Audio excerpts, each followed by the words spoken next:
जब भेटबे न कइल त लहू कला से का भइल, कोनो दावे न लहल त फऊ कला से का भइल।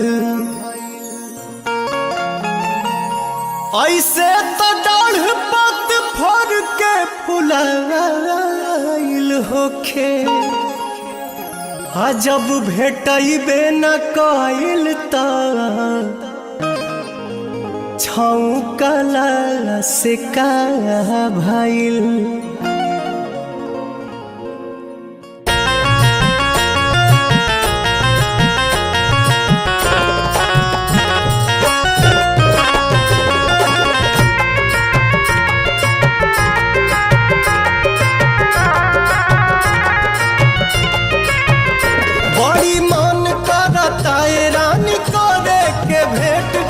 कॉलेज सवेर तोहर करब हम वेट, बड़ी मन करता ये रानी करे के भेंट। अह कॉलेज सवेर तोहर करब हम वेट, जवन भइल रहे गलती न फेर होई हो। मुहवा ओढ़नी से ओढ़नी से बांध के नई हो, ये जान न त चिन्हे में देर होई हो। ओढ़नी से बांध के नई हो, ये जान न त चिन्हे में देर होई हो।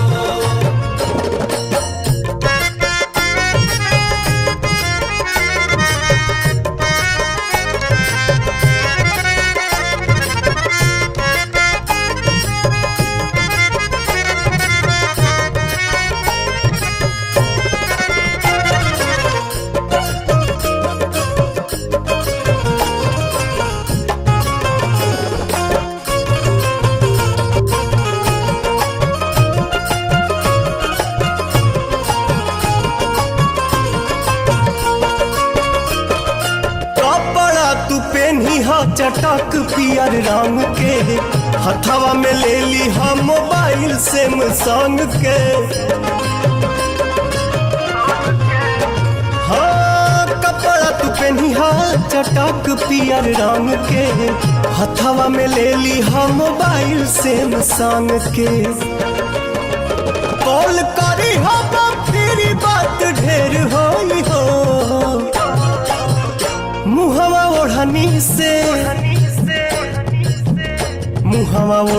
से बांध के नई हो, ये जान न त चिन्हे में देर होई हो।